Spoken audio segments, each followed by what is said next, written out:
Muy buenos días a toda la República Dominicana. Un saludo muy especial para las personas que nos sintonizan los domingos a esta hora de la mañana por Colorvisión y nuestro canal de YouTube Espejo 360. Doctor, buenos días. Buenos días, hermano. ¿Cómo se siente? Muy bien, doctor. Una semana interesante. Se fue octubre, entramos a noviembre, con muchos temas interesantes. El gobierno presionado a buscar más recursos. Vamos a ver los ajustes que va a hacer a partir de ahora. El Consejo de la Magistratura habrá que convocarlo para elegir el nuevo procurador, para elegir varios miembros de la Suprema Corte de Justicia. Hay 2 vacantes y hay 3 que cumplen sus funciones. Y la elección de la Junta Central Electoral está a tiro de hit, como se dice popularmente. Nos vamos a la semana 360 y regresamos en unos minutos.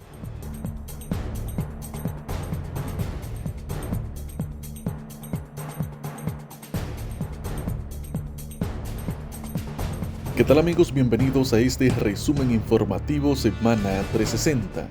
El Senado de la República, a través de la Comisión Especial, definió el jueves su itinerario con relación al proyecto de ley que modifica el Código de Trabajo, el cual forma parte del trío de reformas sometidas por el Poder Ejecutivo. Ya se completó la constitucional y se abordó la fiscal. La tarde del jueves, la delegación que coordina Rafael Barón Duluc, senador de la provincia de la Altagracia, se reunió por unos 30 minutos y planificó hacerlo nuevamente el martes 12 de noviembre para comenzar la lectura de la pieza que depositó el ministro de Trabajo Luis Miguel de Camps el pasado 10 de octubre. A pesar del conflicto con las pandillas y la crisis económica, política y social, Haití sigue siendo uno de los principales destinos de las exportaciones dominicanas. Hasta septiembre del año 2024, estas exportaciones alcanzaron los 660.1 millones de dólares, lo que representa una disminución del 7.1% en comparación con el mismo periodo de 2023. El Banco Central de la República Dominicana anunció su tercera disminución consecutiva de la tasa de interés de política monetaria, reduciéndola de 6.50% a 6.25% anual, gracias a la moderación de los precios de los productos y alimentos y la mejoría económica de los países más avanzados. La máxima autoridad monetaria indicó que la decisión fue tomada en su reunión de política monetaria de octubre de 2024, en la que se ponderó rebajar los 25 puntos básicos. Asimismo, la tasa de facilidad permanente de expansión de liquidez, repos a un día, pasa de 7.00% a 6.75% anual, mientras que la tasa de depósitos remunerados overnight se redujo de 5% a 5.75% anual. El ministro de Agricultura, Limber Cruz, exhortó a la población dominicana a consumir más plátano ante la gran producción de alimento que hay en estos momentos en el país. Cruz sostuvo que desde hace varias semanas hay una superproducción de la popular musácea que ha aumentado de 8 millones de unidades hasta 11 millones diarias. El funcionario destacó que esta importante producción ha impactado significativamente el precio al que llega a los consumidores. Actualmente, el precio de la unidad de los plátanos barahoneiros oscilan entre 18 y 21 pesos en los supermercados. El Ministerio de Salud Pública informó que por medio a la estrategia que desarrolla para la erradicación de la malaria en el país, se ha dispuesto el reforzamiento de la búsqueda activa de casos con el objetivo de descartar y determinar una positividad certera de la enfermedad. Además, para manejar oportunamente los positivos y continuar encaminando al país a alcanzar la meta propuesta de erradicar la enfermedad.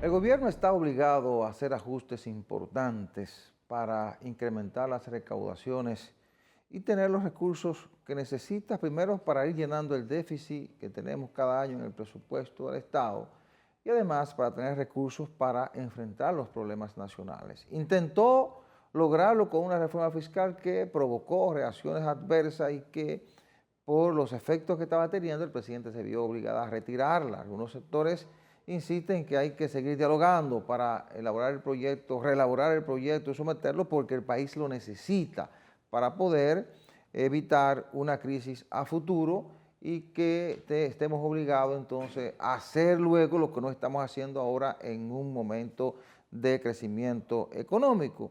Pero como no ha podido hacer la reforma, está obligado a hacer ajustes, ya lo ha anunciado y bueno, en los próximos días hay que prepararse, doctor, para escuchar cuáles serán los ajustes en términos administrativos que va a hacer el gobierno para incrementar los recursos, la recaudación de recursos y entonces no frenar la ejecución de obras o el gasto de capital que necesita la economía para mantener los niveles de crecimiento. Cierto. Mire, cuando yo escucho la palabra ajustes, es un término muy genérico. Sí.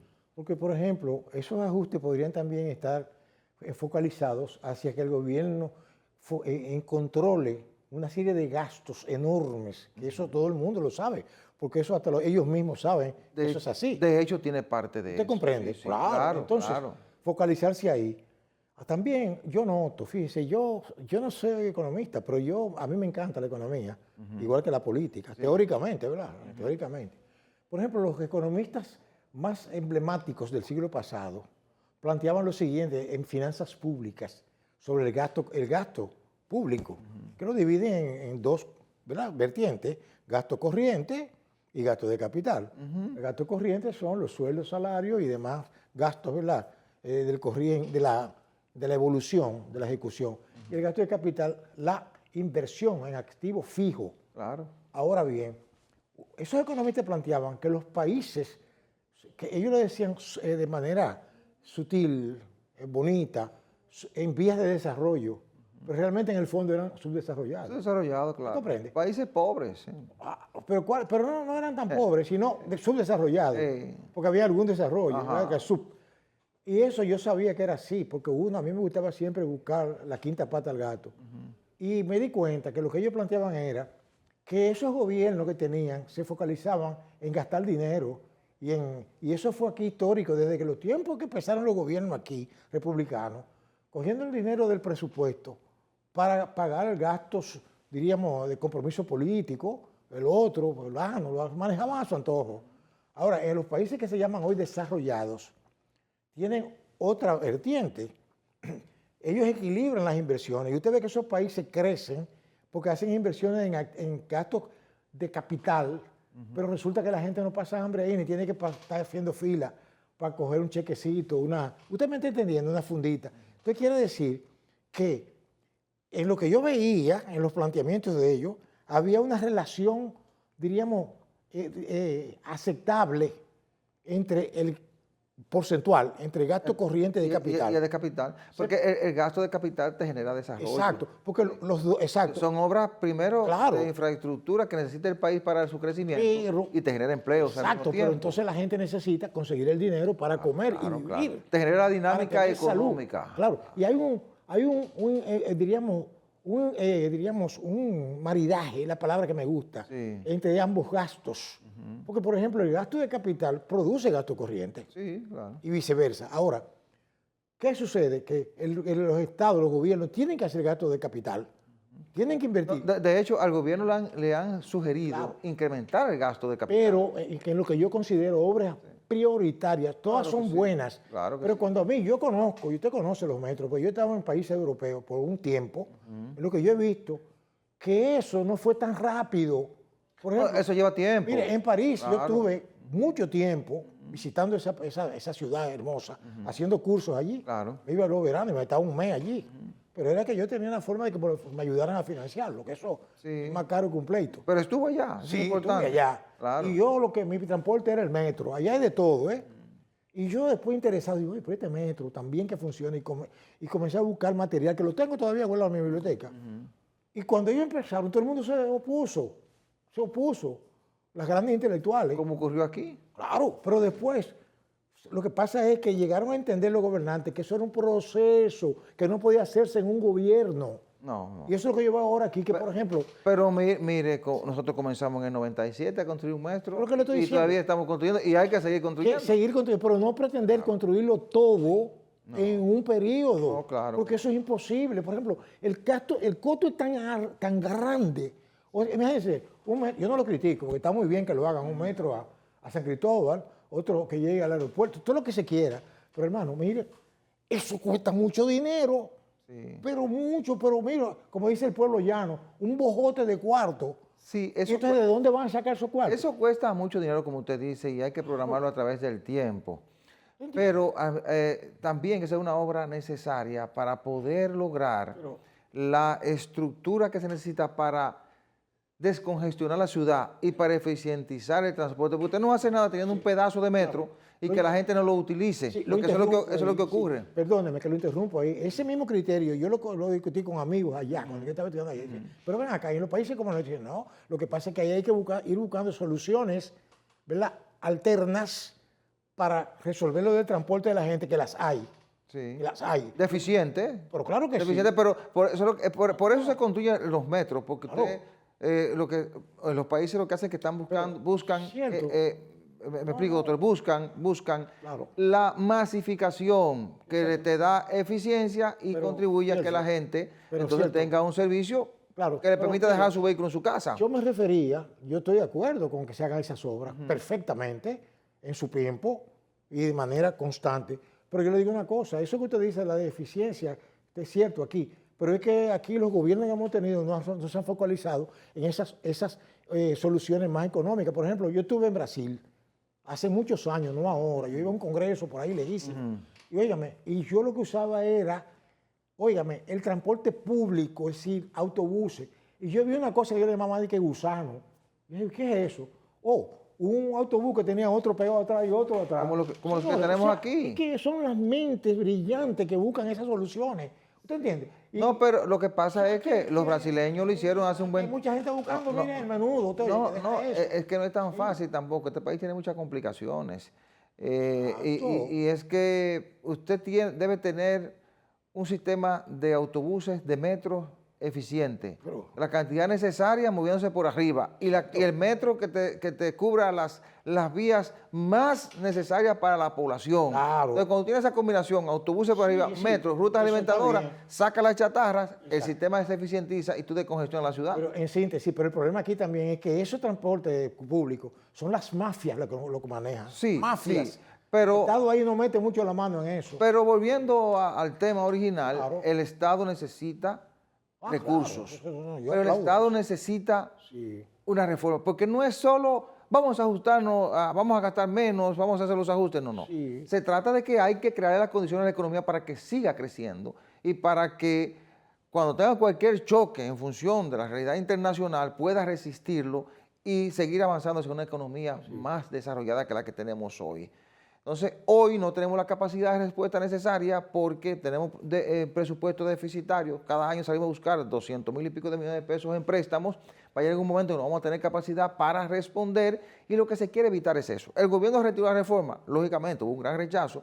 Yo creo que quizás no pueda hacerlo ahora, que haga los ajustes que haya que hacer, reducción de gastos, hacer las obras necesarias que se puedan hacer, pero el próximo año hay que repensar esto, el próximo año hay que tratar de reunir los diferentes sectores, dialogar, llegar a un consenso para la reforma que necesite el país. Muy bien. Hacer que cada sector lo entienda para que entonces se le pueda dar a la economía la fortaleza que necesita para resistir los cambios del futuro. Si no lo hacemos el próximo año, no lo vamos a hacer en el 26 ni 27 porque estaremos en campaña, y si pasamos de ahí, lo va a tener que hacer el próximo gobierno, o el otro, el próximo, pero en situaciones peores, en situaciones de crisis, porque ahí no es preguntarle a fulano o a perencejo qué hago, no, ahí es imponerle, como ocurrió en otros tiempos, y cuando usted tiene que imponer en medio de una crisis, ahí sí es doloroso, porque es que no puedo, no, que tú no puedes, pero el Estado necesita, entonces te lo impone, entonces por eso es que es importante tratar de que el liderazgo político, económico y social del país se ponga de acuerdo.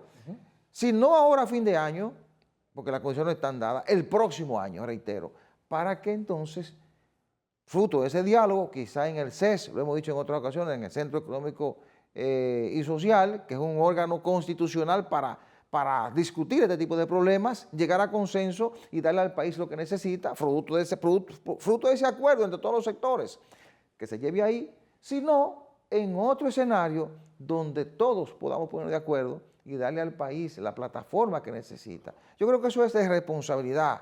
El presidente Abinader lo hizo, actuó con responsabilidad sometiéndola, pero también hay que reconocer que la retiró cuando la situación se estaba empeorando, cuando podía ser un peligro para la paz social. También hay que reconocer eso. Ahora, vamos a darle la oportunidad de nuevo al país de que resuelva un problema a futuro, de que cree las condiciones preventivas, porque para eso es la reforma, las condiciones preventivas para evitar un choque en la economía que después tengamos que lamentar. Lo han advertido los principales economistas dominicanos, lo han advertido los organismos internacionales, y entonces lo que toca ahora es, independientemente de lo que haya pasado, independientemente de las críticas, independientemente de las presiones, que el próximo año creemos las condiciones, nos sentemos a discutir y hagamos las reformas, reitero, que necesita la República Dominicana. Vamos a la pausa, regresamos en breve.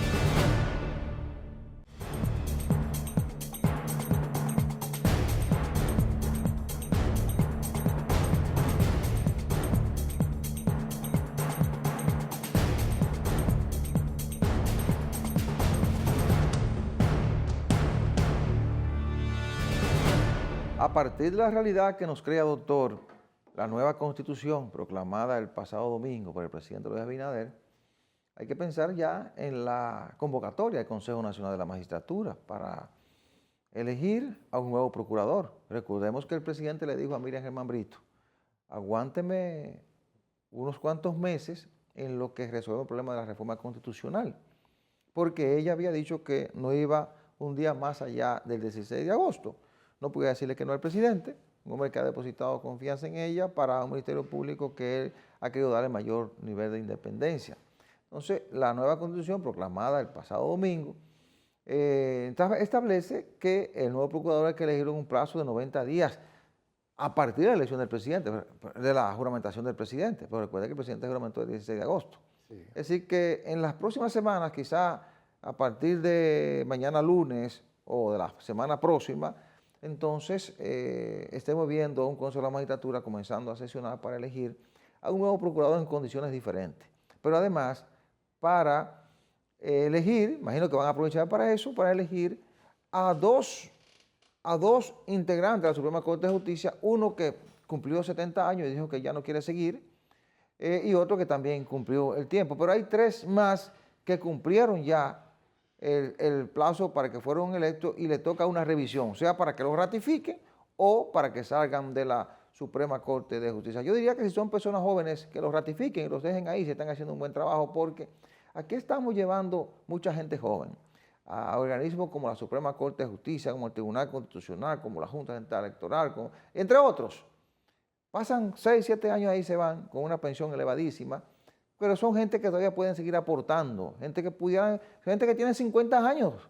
Hay personas que se han ido para su casa con una pensión de 500,000 pesos y 700,000 pesos que no llega a 50 años. Han salido a la Suprema Corte de Justicia. Sí, claro. Y después han ido a otros organismos porque son jóvenes. Claro. Entonces, déjenlos ahí hasta que lleguen a 70 años, por lo menos, que aporten un poco más. Porque la gente, cuando pasa de 50 años, todavía puede aportar mucho más, tiene más conocimiento, tiene la experiencia que te da la vida, la experiencia de haber pasado por diferentes posiciones, y eso hay que aprovecharlo, los diferentes estados lo aprovechan.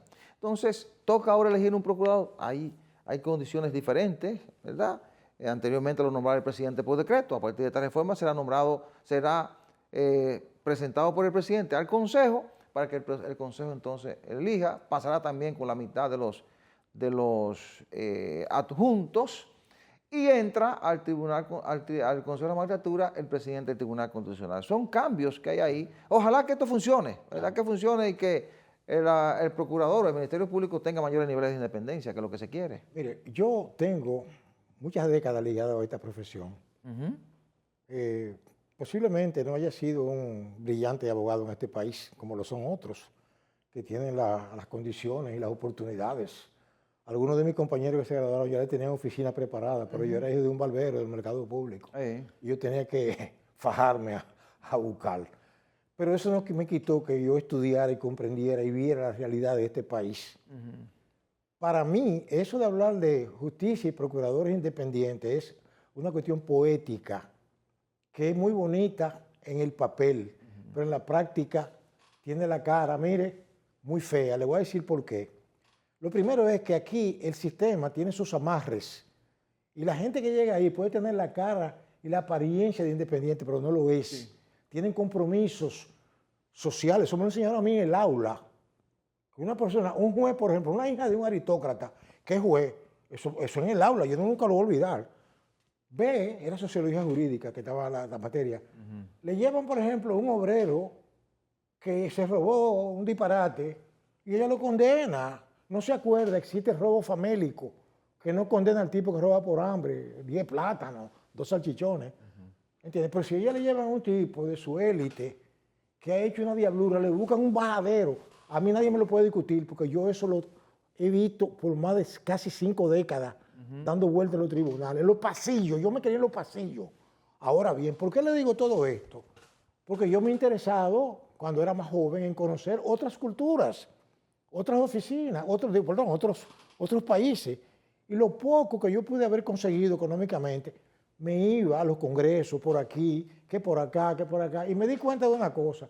En América Latina hay países que aparentemente dicen que son más atrasados que nosotros, oiga usted, pero tienen justicia independiente. Le voy a poner un caso, y conozco muchos amigos de ahí que son abogados, y que digamos, concurrimos en un congreso al cual yo iba. Perú. Oiga, pero la justicia de Perú acaban de condenar a un expresidente por el caso de Brecht. Oiga usted, ¿y aquí qué pasó con la justicia? Lo mandaron a tomar coco frío, ¿cómo le llaman eso allá? Punta Cana. Sí. Por Dios, o sea, la justicia aquí independiente no es posible. Yo no hablo con pesimismo clásico, yo le hablo con la realidad. Mire, para que haya un procurador independiente, oiga, no es que lo nombre y que una ley diga eso, no, es que aquí hay una procuraduría independiente. Oiga bien, lo que pasa es que hay un tope que no lo es, que lo designa el presidente. Yo como abogado sé eso, ¿verdad? Usted lo sabe también como periodista, investigador. Entonces, esos el presidente los nombra. Entonces, cuando eso se los dejen al consejo ¿cómo le llaman? La magistratura. Exacto. No, al judicial, de ellos, entre ellos, que elijan entre ellos. Del Ministerio Público. No que le pongan a elegir al Consejo de Magistratura el Procurador General. No. Que sea de carrera, oiga usted, entre ellos. Oiga usted, porque ahí puede entrar un procurador. Y que lo elijan ellos mismos. Claro, ahí puede entrar un procurador, un muchacho muy gomoso, que tiene un apellido muy sonoro. No, pero no sabe nada de derecho penal. Oiga, vamos a hablar claro. Pero esa gente que están ahí, en esa escuela de la judicatura, ¿cómo se llama? Del Ministerio Público. Ministerio Público. Sí. Yo me confundo, yo salí hace sí. tiempo de eso. Óigame, esos tipos son los que saben de eso. Empiezan siendo fiscalizadores y llegan a ser procuradores generales de corte y después siguen para allá arriba. No, pero es verdad, la carrera, eso es importante. Sí, en conclusión, le dije eso, porque eso para mí será independiente cuando se lo dejen, y claro, y que depuren los componentes de ese consejo, porque ahí hay de todo.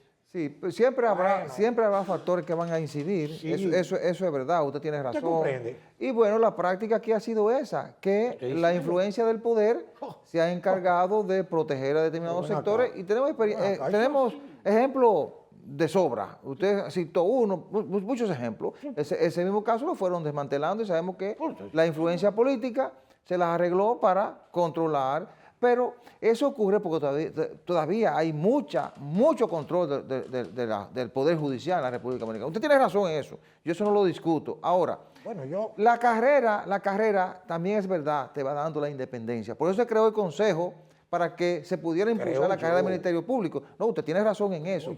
Ahora, siempre, logrando todos los controles que se ponen ahora, siempre va a haber incidencia. Sí, eso ahora, lo que hay que seguir fortaleciendo son los niveles de institucionalidad y quitándole siempre la facultad a determinados sectores de poder o la oportunidad de poder incidir de manera directa. ¿Cómo se logra eso? Bueno, independizando esos procesos para que usted no le deba el favor del cargo al presidente, claro, al político, como ocurría anteriormente, que los jueces lo nombraba el senador de la provincia X, o lo nombraba el Senado.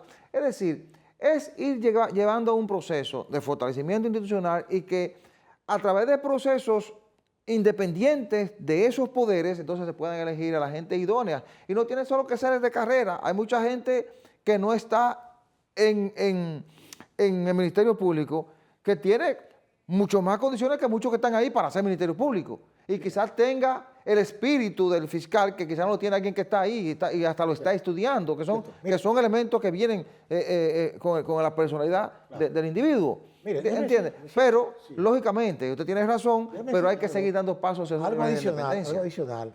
Quiero decir esta idea completa. El sistema penitenciario está tan corrupto, es tan podrido en este país, óigame bien, que empezando, ¿sabes? No solamente por los fiscales, hay muchos fiscales honorables y serios, porque no es verdad que vamos a tirar... La mayoría, claro, la gran mayoría, lo mismo, claro. Pero hay muchos que tienen el poder decisorio y decisivo que manejan eso. Entonces, pero vaya usted a las cárceles, no han podido con eso. Óyeme, ningún procurador ni nadie ha podido con eso. Pero eso ahí, pero observe usted. Pero, lógicamente, hay una combinación ahí y estamentos de corrupción que llevan a ese nivel. Por eso es que yo creo que este país, lamentablemente, no va a ser tan rápido y tan fácil poder lograr eso. No, eso es un proceso, lógicamente, pero hay que seguir dando pasos. Cada granito de arena que usted pueda aportar es un paso positivo. Está perfecto. Pero hay que tener en cuenta que usted comienza a comparar 2 o 3 o 4 décadas atrás y hemos avanzado extraordinariamente. Lo que hay que seguir trabajando, no ser pesimista, ¿verdad? Sí. Hay que seguir trabajando, fortaleciendo las instituciones, que vamos a llegar a un momento en que esa incidencia, esa influencia política, social y económica no va a desaparecer 100%, pero nos va a dar más garantías de una justicia independiente. Usted tiene razón totalmente, porque en otras épocas aquí habían militares que eran jueces. Sí, claro, y carniceros. Ya eso no es. Y carniceros. Vamos a la pausa.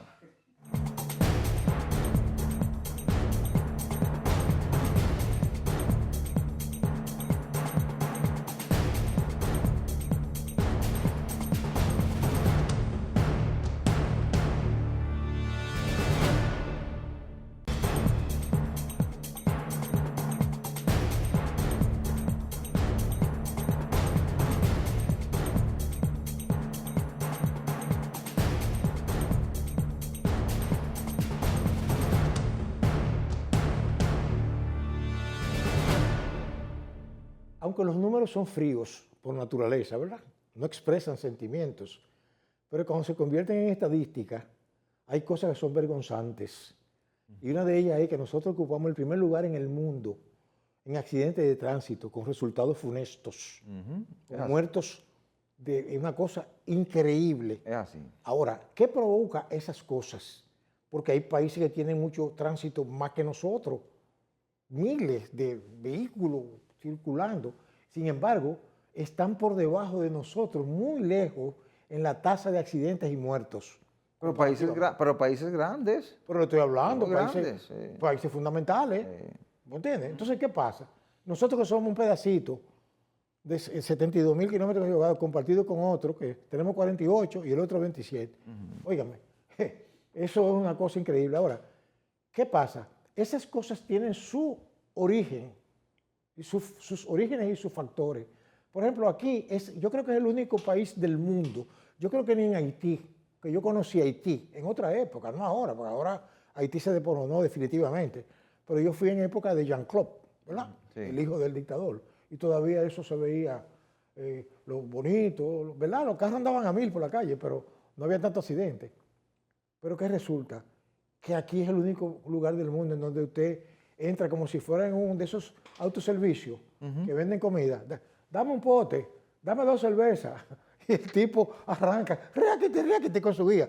Hermano. Y sale a manejar de manera irresponsable. Eso nada más se ve aquí. Sí, usted hace una cosa así, por ejemplo, a mí me gusta visitar Estados Unidos, porque es la universidad de uno ve vaina. Sí. Escúchame la expresión, a mí no me gusta usar términos así, pero ahora yo veo que la gente dice de todo en la televisión. Yo no, yo tengo mi información.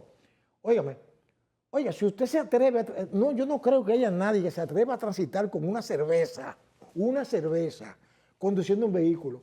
Si no te ven, no hay problema. Pero si te ve un policía de tránsito, te dice, ponga la mano donde yo la pueda ver, como si tuviera atracado a alguien. Pero evidentemente nosotros tenemos un gran problema con el tema de los accidentes de tránsito en República Dominicana, porque hemos acumulado muchos años de irresponsabilidad gubernamental, de falta de políticas públicas tendentes a corregir el problema y también de aplicar un régimen de consecuencias. ¿Por qué usted no ve una gente con una cerveza o conduciendo un vehículo en estado de embriaguez en Estados Unidos o cualquier otro país? No lo haya.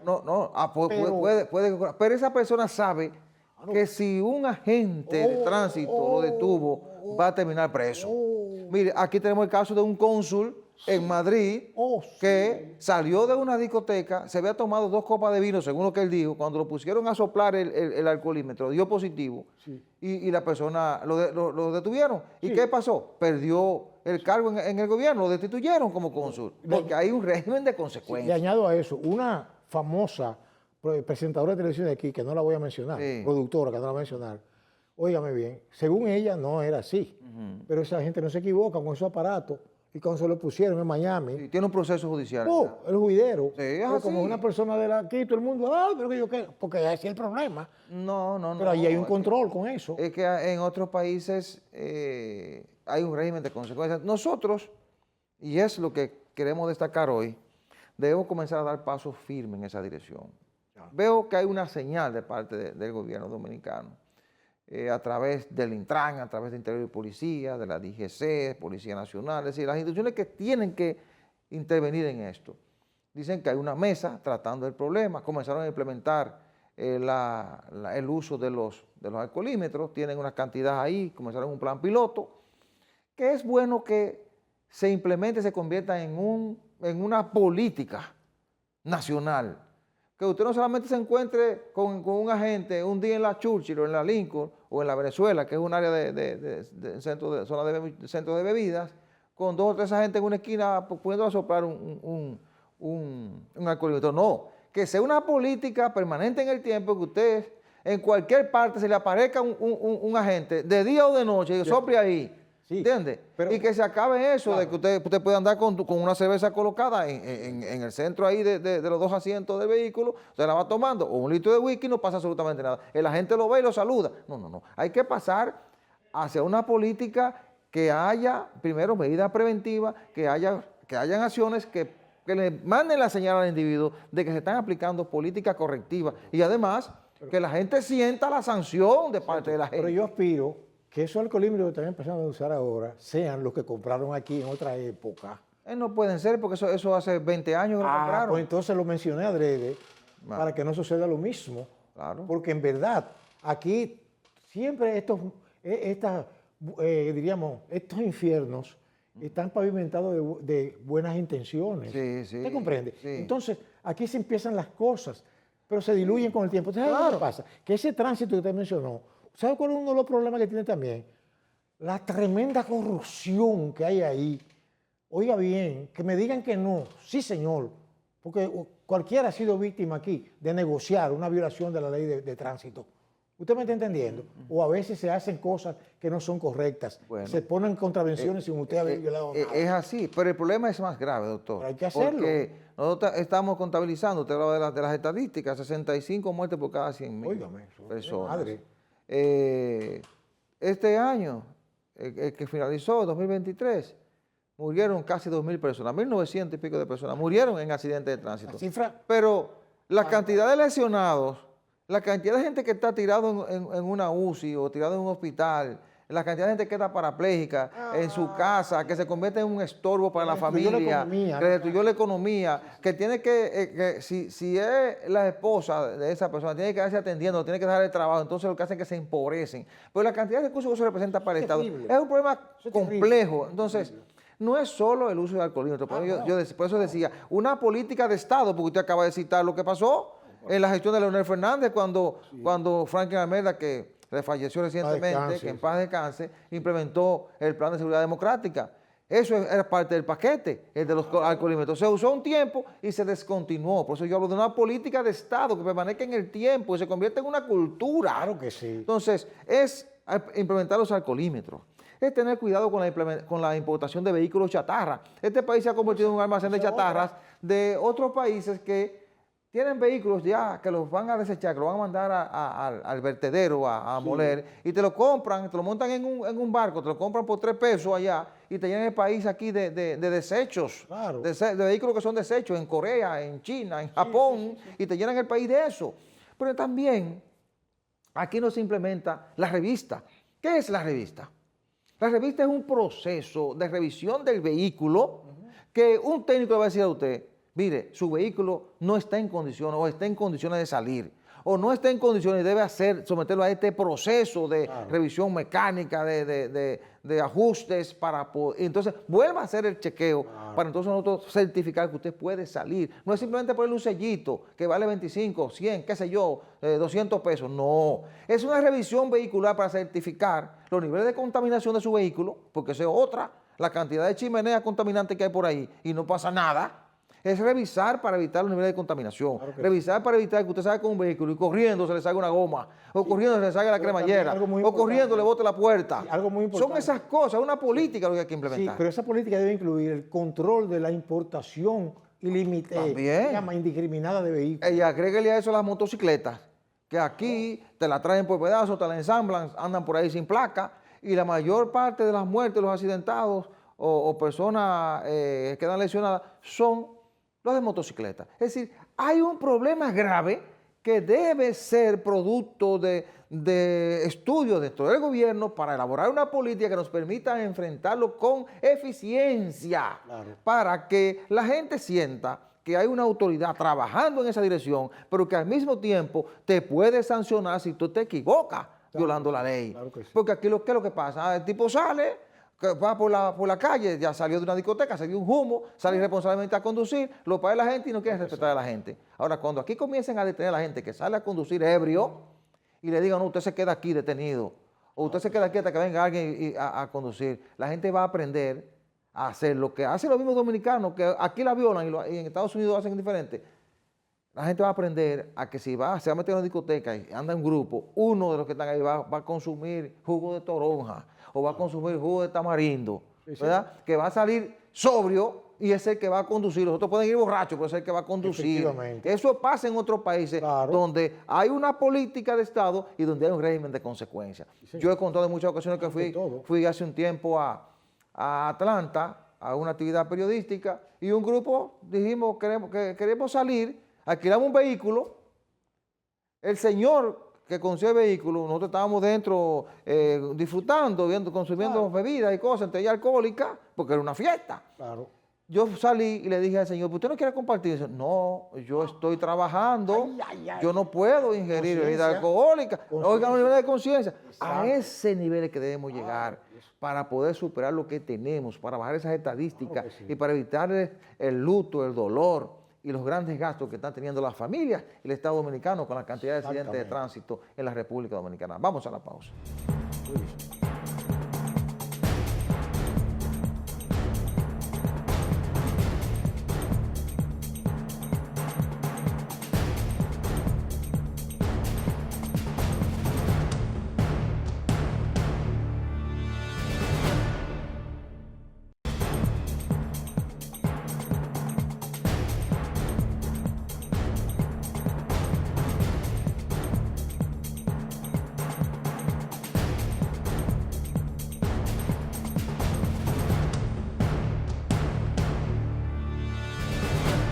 Este es un país muy politizado. E independientemente de que estemos lejos del 28, los líderes de los partidos políticos se están preparando. Preparándose para ese escenario que viene por ahí, que está a 4 años. Claro. Acá el PLD acaba de terminar un proceso interno. Un Congreso eligió nuevos integrantes del Comité Central, revisó su participación en el pasado proceso electoral, modificó estatutos, reeligió a Danilo Medina como su presidente, eligió a Johnny Pujols como secretario general, que es un joven que le inyecta sangre nueva a esa cúpula política, eligió un nuevo comité político entre ellos una buena parte de esos dinosaurios salieron, no fueron elegidos, entró mucha gente jóvenes, mujeres. Entonces, ese partido se está preparando para tratar de recuperar terreno y competir, porque usted tiene a Leonel Fernández allí que pasó el proceso electoral, colocó su partido Fuerza del Pueblo, con un partido nuevo, lo colocó en un 30% y se está preparando para ese proceso. Correcto. En función de eso también usted tiene aquí el oficialismo, que tiene como 15 gente que tiene aspiraciones ahí y que cada paso que dan desde el gobierno o de las instituciones están son pasos pensando en qué va a pasar en el 2028. Es decir, que estamos en un escenario donde se está ya barajando para el juego final que será en el 2028. Mire, yo no tengo muchas opiniones sobre las cosas de los partidos políticos, Sí. porque no tengo preferencia por ninguno, pero yo voy a circunscribir mi comentario a esta pequeña anécdota corta que sucedió. Siendo el profesor Bosch presidente de la República en el año 63, recibió una carta de un personaje que le pedía que le permitiera entrar al país, que había sido expulsado de aquí, con toda la parafernalia. Claro. El profesor Bosch le dice a doña Carmen Quidiello, su esposa, Carmen, mira esto, Balaguer pidiéndome que lo deje entrar. Entonces, Balaguer le dijo, ay Carmen, Bosch le dijo, Carmen, Balaguer es un cadáver político.